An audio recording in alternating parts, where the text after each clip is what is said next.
Hello friends, welcome to SAS exam. दोस्तों, as you all know, अपने financial regulations part 1 volume 1 के chapter number 5 जो है दोस्तों अपना बजटरी कंट्रोल एंड रीअप्रोप्रिएशन के बारे में चर्चा कर रहे थे, राइट। तो दोस्तों प्रीवियस वीडियो के अंदर अपनों ने रीअप्रोप्रिएशन का पार्ट जो था उसके 6 से 7 पॉइंट डिस्कस किए थे रूल नंबर 118 के, राइट। तो आज दोस्तों रूल नंबर 118 अपने दोबारा स्टार्ट करते हैं, राइट। इसका रिवीजन हो जाएगा थोड़ा और फिर अपने इस चैप्टर को आज कंप्लीट कर देंगे। यस और नो। नेक्स्ट वीडियो में दोस्तों नेक्स्ट अपने इसका एक बार रिवीजन करके और फिर 6 नंबर चैप्टर अपने स्टार्ट करेंगे, राइट। यस और नो। तो देखिए दोस्तों 118 नंबर में क्या बोला गया है। तो सबसे पहले दोस्तों रीअप्रोप्रिएशन की डेफिनेशन आपको आनी चाहिए कि मतलब रीअप्रोप्रिएशन होता क्या है। तो दोस्तों रीअप्रोप्रिएशन जो होता है उसमें क्या करते हैं, हम रीअप्रोप्रिएट करते हैं फंड को। रीअप्रोप्रिएट का मतलब क्या होता है दोस्तों, अप्रोप्रिएट का मतलब क्या होता है, किसी पर्टिकुलर कोड हेड में पैसा डाल दिया, अप्रोप्रिएशन एक्ट अप्रोप्रिएशन बिल बना के, राइट। उसको दोस्तों रीअप्रोप्रिएट करना है। किसी पर्टिकुलर हेड के अंदर पैसा है, उसको क्या करना है, मुझे रीअप्रोप्रिएट करना है। इसका मतलब क्या है दोस्तों, पैसे को ट्रांसफ़र करना है, फंड को ट्रांसफ़र करना है। कहाँ से दोस्तों, one primary unit of appropriation to another such unit. दोस्तों प्राइमरी यूनिट ऑफ अप्रोप्रिएशन का मतलब है जो डिटेल्ड हेड, सबसे नीचे का जो हेड होता है हमारे कोडिंग सिस्टम के अंदर, कंपाइलिंग सिस्टम के अंदर जो कोड हेड होते हैं उसके दोस्तों सबसे नीचे की जो इकाई है प्राइमरी यूनिट ऑफ अप्रोप्रिएशन, जिसमें एक्चुअल खर्च होता है, राइट, उसको बोलते हैं प्राइमरी यूनिट ऑफ अप्रोप्रिएशन। उसके डेटा को दोस्तों, उनके फंड को क्या है, एक जगह से दूसरे स्थान पे ट्रांसफ़र करना, एक हेड से दूसरे हेड में ट्रांसफ़र करना, इसको क्या बोला जाता है फ्रेंड्स मेरे, इसको बोला जाता है रीअप्रोप्रिएशन, राइट। ये नो, ये दोस्तों सैंक्शन किया जा सकता है फॉर्मल ऑर्डर पे, राइट, किसके, कॉम्पिटेंट अथॉरिटी के, राइट। अब दोस्तों कुछ नियम हैं रीअप्रोप्रिएशन के, कहाँ कहाँ होंगे, कहाँ कहाँ नहीं करना है आपको, राइट। तो वो तमाम तरीके के नियम पढ़ते हैं। 118 पे एक में देखिए दोस्तों, an authority can only reappropriate in respect of savings arising out of allotment placed at his disposal. अब दोस्तों कोई भी अथॉरिटी है, उसके डिस्पोजल पे कुछ फंड है, ठीक है। अब दोस्तों उस फंड को वो कैसे रीअप्रोप्रिएट करेगी। अरे किसी के पास फंड है किसी के डिस्पोजल पे, उसको रीअप्रोप्रिएट तभी तो करेगी जब उसके पास सेविंग है, राइट। दोस्तों मैंने आपको 100 रुपये दे दिए, ठीक है, आपके 100 के 100 खर्च हो गए, तो अब इसमें क्या खाक आप सेविंग करोगे, क्या आप रीअप्रोप्रिएट करोगे, राइट। 100 रुपये मैंने आपको फंड अलॉटमेंट कर दिया कि भैया 100 अलॉटमेंट कर दिया और 100 ही आपने एक्सपेंडिचर कर दिया, राइट। 100 मैंने अलॉट किया, 100 ही आपने एक्सपेंडिचर कर दिया, तो कोई सेविंग नहीं है, इसका मतलब फंड रीअप्रोप्रिएट नहीं हो सकता। यस और नो। 100 रुपये दोस्तों मैंने अलॉट किया, आपने 80 खर्च कर दिया, 20 रुपये आपके बच गए, right, that can be reappropriated. Yes और नो। अगला देखिए दोस्तों सेकंड नंबर, बाहर दोस्तों कुछ शोर आ रहा है, शायद कोई काम कर रहा है सड़क पे। सेकंड देखिए दोस्तों, in respect of the direct controlling officers of headquarters. Direct controlling officers दोस्तों जो हेडक्वार्टर्स के अंदर है, referred to items A and E. दोस्तों 117 नंबर पैरा के अंदर अपनों ने कुछ अथॉरिटीज़ पढ़ी थी जो क्या करती है, रीअप्रोप्रिएशन को एक्सरसाइज करती है, right. Reappropriations are applicable only between control heads falling under the same sub head. दोस्तों थोड़ा शोर आ रहा है बाहर से, तो इसलिए थोड़ा सा एडजस्ट आपको करना पड़ सकता है क्योंकि ये पता नहीं कब ख़त्म करेंगे उस चीज़ को, राइट। तो देखिए दोस्तों क्या है, रीअप्रोप्रिएशन जो है are only applicable between control heads. Reappropriation दोस्तों क्या है कि कंट्रोल हेड्स के अंदर ही होगा, falling under the same head, सब हेड। दोस्तों वो किसी पर्टिकुलर सेम सब हेड के अंदर क्या है, कंट्रोल हेड लाई करते होंगे, तो उनमें क्या है, आप रीअप्रोप्रिएशन कर सकते हो, right. In the case of navy, navy के केस में दोस्तों power of reappropriation between different detailed head.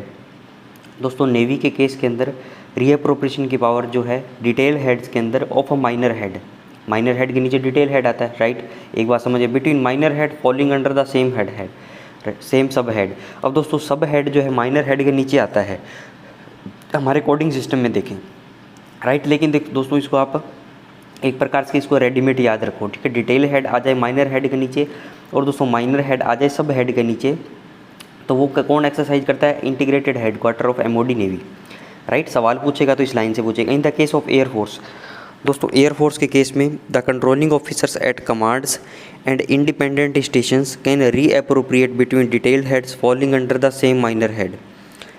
दोस्तों एयरफोर्स के केस में कंट्रोलिंग ऑफिसर्स जो हैं कमांड्स के अंदर और इंडिपेंडेंट स्टेशंस के अंदर वो रीअप्रोप्रिएट कर सकते हैं डिटेल हेड्स के अंदर, डिटेल हेड के अंदर कर सकते हैं falling under the same minor head, ठीक है। सेम बात बोल दी कि डिटेल हेड है जो, डिटेल हेड है जो माइनर हेड के अंदर लाई करते हैं, उसमें नेवी के अंदर भी सेम था और इसके अंदर भी सेम है। लेकिन दोस्तों एक कंडीशन दे दी, sub head D up to a limit of ₹500 in each case. दोस्तों क्या करते हैं, 500 रुपये तक क्या इसमें कर सकते हैं और ये अप्रोप्रिएशन, राइट, अंडर इंटीमेशन। अगर ये कैसा करते हैं तो CD एयरफोर्स को इंटीमेट करना पड़ेगा, integrated headquarters of MOD air को इंटीमेट करना पड़ेगा, right. And in the case of controlling officer at IHQ of MOD air, reappropriation is permissible only between detailed minor head falling under the same sub head.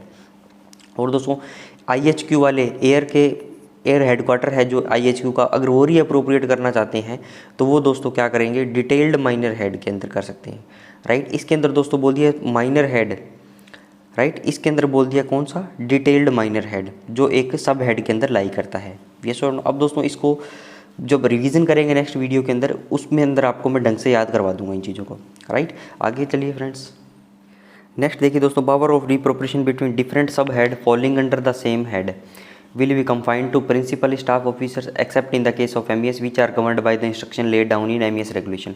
अब दोस्तों सब head के अंदर करना है आपको, between sub head falling under the same head, सब heads के अंदर करना है तो PSO आ जाएगा दोस्तों, प्रिंसिपल स्टाफ ऑफिसर्स। आगे देखिए, full powers of reappropriation between sub head within the minor head, right, within the minor head under each demand are vested in the MOD। दोस्तों यहाँ पे बोल दिया फुल पावर्स, यहाँ पे full नहीं लगाया, यहाँ पे लगा दिया फुल पावर्स, किसकी, सब हेड्स के बीच की, जो माइनर हेड के अंदर लाई करते हैं उनके अंदर कौन होगा, MOD करती है उसका reappropriation between different minor head. दोस्तों माइनर हेड के अंदर, और in a case which more than 1 PSO is concern will be made by government of India. तो इन केस में क्या होगा दोस्तों, गवर्नमेंट ऑफ इंडिया। और दोस्तों सवाल पूछने की सबसे ज़्यादा फ्रिक्वेंसी चौथे और 5 नंबर पॉइंट से है। ये सुनो, आगे चलिए फ्रेंड्स, ये देखिए फ्रेंड्स, अगर नॉर्मल एक्सेसेस हो जाता है अंडर ऑर्डिनरी चार्जेस का नॉर्मल एक्सेसेस हो जाता है तो उसमें दोस्तों कोई भी फॉर्मल रीअप्रोप्रिएशन जो है वो नहीं करती है। No formal reappropriation should be carried out नहीं किया जाता है, किसके द्वारा, कंट्रोलिंग अथॉरिटी के द्वारा, आर्मड फोर्सेस हेडक्वार्टर के द्वारा, राइट। वो दोस्तों क्या है, अगर ऐसा कुछ होता है, मान लो एक्सेस हो गया पैसे का, तो मॉडिफाइड अप्रोप्रिएशन के अंदर उसको काउंट कर लेते हैं ऑर्डिनरी चार्जेस का, राइट। अगला चलिए फ्रेंड्स, नवंबर 2007 में पूछा गया था, reappropriation are permissible only between the expenditure head. दोस्तों जो एक्सपेंडिचर हेड है, अकाउंट कोड के पैरा नंबर 33 में आप जाओगे तो मेजर हेड देखोगे, 01 होगा तो रेवेन्यू रिसिप्ट, 023 है तो रेवेन्यू एक्सपेंडिचर। तो ओनली जो एक्सपेंडिचर के हेड जो हैं वहाँ पे क्या होगा, रीअप्रोप्रिएशन हो सकता है, राइट। 8 नंबर देखिए दोस्तों, no reappropriations are permissible between funds allotted for charged और वोटेड आइटम। दोस्तों चार्ड एक्सपेंडिचर होगा और वोटेड एक्सपेंडिचर होगा, इनके बीच में भी क्या है, हम रीअप्रोप्रिएशन नहीं कर सकते। मान लो दोस्तों कोई चार्ड एक्सपेंडिचर है, उसके अंदर मान लो 1 लाख रुपये अलॉट हुआ था, ठीक है, 95,000 रुपये खर्च हो गए, 5,000 रुपये बच गए, ठीक है, सेविंग है, तो वो आप दोस्तों वोटेड एक्सपेंडिचर से इसको बैलेंस से नहीं कर सकते, राइट। यस और नो, सिंपल बात बोल दी। आगे चलिए फ्रेंड्स, नेक्स्ट देखिए दोस्तों 9 नंबर पॉइंट, एनी एक्सेस और सेविंग्स। दोस्तों कोई भी एक्सेस मतलब अधिक मात्रा, जितना अलॉट हुआ था मतलब उसको बच गया या कोई सेविंग हो गई, राइट। एंटीसिपेटेड का मतलब पूर्वानुमान लगा लिया आपने, राइट। कोई सेविंग या कोई एक्सेस फंड है after reappropriation between the detail heads of the same minor head. कोई वो दोस्तों सेम माइनर हेड के डिटेल हेड के अंदर आफ्टर रीअप्रोप्रिएशन होने के बाद दोस्तों ये 2 घटनाएं हुई है, या तो एक्सेस हो गया पैसा या सेविंग हो गई, ठीक है। अब दोबारा पढ़िए, एनी एक्सेस और savings have been carried out, अगर ऐसा हो जाता है, will be reported to the authorities controlling the expenditure at armed forces headquarter. तो वो दोस्तों वो चीज़ें जो है किनको बताई जाएगी, जो आर्मड फोर्सेज हेडक्वार्टर पे अथॉरिटीज़ जो एक्सपेंडिचर को कंट्रोल कर रही है उनको, through the preliminary estimate, right. तो दोस्तों हम लोगों ने प्रीवियस चैप्टर के अंदर पढ़ा था, प्रीलिमिनरी एस्टिमेट दिए जाते हैं, राइट। और दोस्तों सेंट्रली कंट्रोल हेड के अंदर वो प्रीलिमिनरी एस्टिमेट जो है वो 20 अगस्त को दिए जाते हैं, 20 अगस्त को, राइट। अब दोस्तों लोकली कंट्रोल हेड की मैं बात करता था तो 10 अगस्त, 25 जुलाई और 10 अगस्त की मैंने बात करी थी, आर्मी, नेवी और एयरफोर्स के केस में। यस और नो, तो ये उसी प्रीलिमिनरी एस्टिमेट की बात कर रहे हैं। अगर दोस्तों रीअप्रोप्रिएशन हो गया उसके बाद भी आपके पास एक्सेस हुआ पैसा या सेविंग हुई, तो वो दोस्तों जो कंट्रोलिंग अथॉरिटीज़ जो है आर्मड फोर्सेस हेडक्वार्टर को उनको रिपोर्ट कर दिया जाएगा, राइट। किसके द्वारा, प्रीलिमिनरी एस्टिमेट के द्वारा, which if accepted should be viewed as modified appropriation for the limiting expenditure.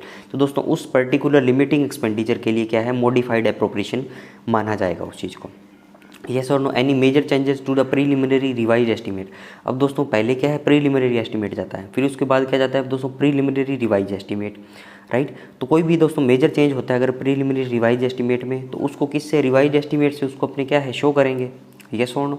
और रिवाइज एस्टीमेट दोस्तों क्या है, 10 दिसंबर को और 20 दिसंबर को लोकली कंट्रोल्ड हेड और सेंट्रली कंट्रोल्ड हेड के बारे में अपनों ने पढ़ा था, right. The acceptance of the preliminary revise estimate and revise estimate submitted by formations together with changes. अब दोस्तों यहाँ से पढ़िए, the acceptance of the preliminary revise estimate together with changes if any made by central controlling authorities will be communicated to the lower controlling authorities so as to reach them by 15th December and 15th February each year। अब दोस्तों locally control head के अंदर अपनों ने पढ़ा था, जो revise estimate जो है वो 10 दिसंबर तक क्या है, प्रिपेयर किए जाते हैं, राइट। और दोस्तों फिर उसके बाद क्या है, जो लोग सेंट्रली कंट्रोल हेड के अंदर अपनों ने क्या पढ़ा था, 20 दिसंबर को क्या है ये इंटीमेट किए जाते हैं, राइट, रिवाइज एस्टीमेट, येस और नो। तो अब दोस्तों इनके अंदर क्या है, कोई मेजर चेंजेस होता है प्रीलिमिनरी रिवाइज एस्टीमेट के अंदर और दोस्तों रिवाइज एस्टीमेट के अंदर, राइट। अगर इसके अंदर कोई चेंजेस होता है, कोई कंट्रोलिंग अथॉरिटी है जो चेंज करती है, right, will be communicated to the, वो क्या है, लोअर कंट्रोलिंग अथॉरिटीज़ को क्या है दोस्तों, इंटीमेट कर देगी। कब कब कर देगी, 15 दिसंबर को और 15 फरवरी को इन ईच ईयर। प्रीलिमिनरी दोस्तों रिवाइज एस्टीमेट है तो वो तो 15 दिसंबर को, प्रीलिमिनरी रिवाइज एस्टीमेट है वो तो 15 दिसंबर को, और दोस्तों रिवाइज एस्टीमेट जो है वो 15 फरवरी को, राइट, यस और नो। आगे चलिए, नेक्स्ट देखिए दोस्तों, अप्रैल 2009 के पार्ट पेपर सेकंड के अंदर क्या है, इस पॉइंट से सवाल पूछे गए थे। The sanction of the government of India is required to any reappropriation with which affect the following. दोस्तों गवर्नमेंट ऑफ इंडिया की सैंक्शन रिक्वायरमेंट है, कब रिक्वायरमेंट है, कौन से रीअप्रोप्रिएशन में, अगर दोस्तों ये चीज़ें इफेक्ट होती है, savings due to non expenditure of provision for a specific major. अब दोस्तों सेविंग होगी ड्यू टू नॉन एक्सपेंडिचर, मान लो किसी को 100 रुपये आपने किसी मद पे खर्चा करने के लिए अलॉट किए और दोस्तों इसमें से कुछ भी इसने खर्च किया ही नहीं, ठीक है, 100 के 100 रुपये बच गए, राइट। तो दोस्तों गवर्नमेंट ऑफ इंडिया की सैंक्शन इसके अंदर चाहिए, क्योंकि वो पूछेगी कि भैया फंड अलॉटमेंट हुआ तो उसका खर्चा भी तो करो, अगर ज़रूरत नहीं थी तो पैसा लिया क्यों।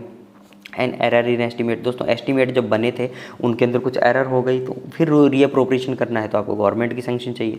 Reappropriation to meet expenditure on any new activity, दोस्तों न्यू एक्टिविटी पे खर्च करना है तो फंड को आप कैसे रीअप्रोप्रिएट करोगे, उसके लिए गवर्नमेंट की सैंक्शन आपको रिक्वायरमेंट है, यस और नो। 12 नंबर देखिए दोस्तों, for powers regarding allotments of fund for works expenditure and reappropriation thereof see regulation for MES. दोस्तों वर्क्स एक्सपेंडिचर के रिगार्डिंग सारी चीज़ें हमें देखनी है तो हमें एमईएस के जो रेगुलेशन जो गिवन हैं उनमें अपने देख सकते हैं, राइट। आगे चलिए दोस्तों, एक्सेस ओवर एस्टीमेट। दोस्तों अप्रैल 2009 के अंदर दोस्तों पूछा गया है सवाल इसके अंदर एसएएस के एग्जामिनेशन में। 120 नंबर देखिए दोस्तों, in cases where excesses over modified allotments under locally control heads are noticed. दोस्तों जहाँ पे in cases where excesses over modified allotment, दोस्तों मॉडिफाइड हो गया अलॉटमेंट, ठीक है, मॉडिफिकेशन हो गया, मॉडिफाइड एप्रोप्रिएशन हो गया, इसके बावजूद दोस्तों क्या है, एक्सेस हुआ है पैसा वहाँ पे, ठीक है, एक्सेस का मतलब हुआ पैसा बच गया, राइट। तो फिर क्या हो गया दोस्तों, लोकली कंट्रोल हेड के अंदर अगर ऐसा हो जाता है, are noticed after the close of the year, अगर फाइनेंशियल ईयर क्लोज होने के बाद, they should be brought to the notice by of the local authorities by PCDA। दोस्तों PCDA क्या है, लोकल अथॉरिटीज़ को बताएगा, ठीक है, कि भैया एक्सेस हो रहा है, राइट। उसके बाद दोस्तों लोकल अथॉरिटी क्या करेगी, will report all such excesses with full explanation for the excesses to the controlling authority armed forces headquarter through PCDA। तो दोस्तों लोकल अथॉरिटी क्या करेगी, जो भी एक्सेस हुआ है उसकी एक्सप्लेनेशन देगी, उसके रीजंस देगी, राइट। और दोस्तों PCDA के थ्रू उनको कहाँ ट्रांसफ़र कर देगी, आर्मड फोर्सेस हेडक्वार्टर में, right. When this has been done, और दोस्तों ये चीज़ें जब डन हो जाएगी, the PCDA can remove his objection to the excesses. तो दोस्तों PCDA क्या है, जो एक्सेस का ऑब्जेक्शन है उसको रिमूव कर सकता है, राइट। अगर ये चीज़ें आर्मड फोर्सेस हेडक्वार्टर तक फुल एक्सप्लेनेशन के साथ थ्रू PCDA अगर वो डेटा जो है आर्मड फोर्सेस हेडक्वार्टर चला जाता है, राइट। आगे चलिए फ्रेंड्स, नेक्स्ट देखिए दोस्तों, सप्लीमेंट्री ग्रांट्स है और इससे रिलेटेड सवाल दोस्तों टाइम टू टाइम का एसएएस एग्जामिनेशन में पूछा जा चुका है। पहला दोस्तों नवंबर 2007 के अंदर, अप्रैल 2009 के अंदर और मई 2015 के अंदर 3 बार क्या है इस टॉपिक से सवाल पूछा जा चुका है। यस और नो। तो पहले दोस्तों क्या डिस्क्रिप्टिव पेपर होते थे तो सप्लीमेंट्री ग्रांट करके वो क्या इस पे टिप्पणी लिखवा लेते थे, सप्लीमेंट्री ग्रांट क्या है। अब दोस्तों हमारे डे टू डे लाइफ के अंदर हम सप्लीमेंट्री के बारे में चीज़ें पढ़ते रहते हैं। दोस्तों पहले हमारे जब हम एग्ज़ाम देते थे 10वीं 12वीं का या कॉलेज में कभी भी, तो हम सप्लीमेंट्री कॉपी लेते थे, राइट। सप्लीमेंट्री कॉपी का मतलब क्या है, एक और कॉपी हमें चाहिए, राइट। या दोस्तों किसी की सप्लीमेंट्री आ जाती थी तो उसको क्या दोबारा एग्ज़ाम देना पड़ता था, राइट। तो ऐसा ही दोस्तों इस केस के अंदर है, अगर कोई फंड प्रोवाइड हुआ है किसी पर्टिकुलर ग्रांट के अंदर, कोई फंड अलॉटमेंट हुई है, राइट, किसी भी फाइनेंशियल ईयर के अंदर, अगर वो दोस्तों पैसा कम पड़ जाता है, राइट, तो हमें क्या है नेक्स्ट क्या है उसमें खर्चा करने के लिए या तो दोस्तों रीअप्रोप्रिएशन कर लो, ठीक है। अब दोस्तों कोई भी एक्स आइटम है, ठीक है, इसमें फ़ंड अलॉट हुआ मुझे 100 रुपया, ये हुआ मेरी फ़ंड अलॉटमेंट, राइट। अब दोस्तों फ़ंड अलॉटमेंट हुई, अब दोस्तों इस पर खर्चा आ रहा है 120 रुपया क्या, तो अब मैं पहले तो क्या देखूंगा कि रीअप्रोप्रिएशन की तरफ देखूंगा। रीअप्रोप्रिएशन का मतलब क्या है कि इसी कोई सेम ग्रांट के अंदर कोई दूसरा आइटम है, मान लो वाई, इसमें अगर 20 रुपये की सेविंग हो रही है तो मैं रीअप्रोप्रिएट कर दूंगा, इसका फ़ंड यहाँ ट्रांसफ़र कर दूंगा, ठीक है। नंबर 1 सिनेरियो हो गया ये। अगर दोस्तों ऐसी चीज़ें नहीं होती है तो मैं क्या करता हूँ, एक फ्रेश जो है फ्रेश डिमांड जो है वो सप्लीमेंट्री ग्रांट के रूप में पार्लियामेंट के अंदर रखूँगा कि भैया मुझे 20 रुपये और प्रोवाइड करवा दो, ठीक है। दोस्तों कभी भी फंड कम पड़ता है तो 2 ऑप्शन होते हैं, रीअप्रोप्रिएशन कर लो या सप्लीमेंट्री ग्रांट की सैंक्शन ले लो, राइट। अगला चलिए देखिए दोस्तों 121 नंबर में ये बातें क्या दिया गया है, इनकी थ्योरी समझते हैं। If the amount provided for in the sanction budget for any service, दोस्तों कोई भी अमाउंट प्रोवाइड कर दी गई है सैंक्शन बजट के अंदर कोई भी सर्विस के लिए इन ए फाइनेंशियल ईयर, किसी पर्टिकुलर फाइनेंशियल ईयर के अंदर, is found to be insufficient, वो क्या है दोस्तों इनसफिशिएंट फाउंड है, ठीक है, इनसफिशिएंट है वो, for the purpose if the amount provided for in the sanction budget for any service in a financial year. अब यहाँ से पढ़िए दोस्तों, ये सब क्लोज था। If the amount is found to be insufficient for the purpose, किस purpose के लिए आपको अमाउंट मिली थी वो अनसफिशिएंट थी, या और when a need has arisen during that year for supplementary और एडिशनल एक्सपेंडिचर, या दोस्तों आपको क्या है आवश्यकता है, ऐसी नीड अराइजन हुई है सप्लीमेंट्री या एडिशनल एक्सपेंडिचर के लिए, राइट, ऑन किस पे, सम न्यू सर्विस के लिए, not contemplated in the original budget for that year, और दोस्तों क्या है उस न्यू सर्विस पे क्या है कंटेम्पलेट का मतलब है विचार करना, जो बजट एस्टिमेट थे दोस्तों, जो बजट था ओरिजिनल बजट था उसके अंदर क्या उस सर्विस पे विचार नहीं किया गया, वजह कुछ भी हो सकती है, and which can not be met by reappropriation of saving, और दोस्तों क्या है रीअप्रोप्रिएशन के द्वारा भी हम उस न्यू सर्विस पे क्या है खर्चा नहीं कर सकते, राइट। तो कुल मिला के बात ये हमारे पास पैसा नहीं है, यस और नो। उसके बाद दोस्तों क्या होगा, then a demand for supplementary grants has to be presented to the parliament for specific sanction, तो आपको दोस्तों पर्टिकुलर सैंक्शन उसकी लेनी पड़ेगी, यस और नो। तो ये हुआ दोस्तों हमारा चैप्टर कंप्लीट, रूल नंबर 121 तक सप्लीमेंट्री ग्रांट के साथ, राइट। अब दोस्तों नेक्स्ट जो चैप्टर है अपना वो अपने इसकी रिवीजन करने के बाद फिर अपने स्टार्ट करेंगे, राइट। अब दोस्तों नेक्स्ट जो चैप्टर था इसका वो है procurement and disposal of stores, procurement and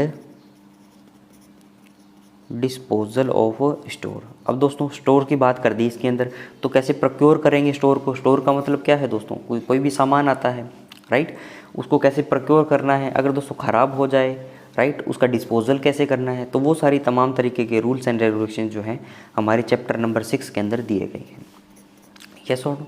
तो इस वीडियो को दोस्तों ये रैप कर रहा हूँ, कुछ समझ में ना आए तो दोस्तों कमेंट जरूर से कर दिया करो, फीडबैक दोस्तों देता रहा करो ताकि हमारा कम्युनिकेशन बना रहे, राइट।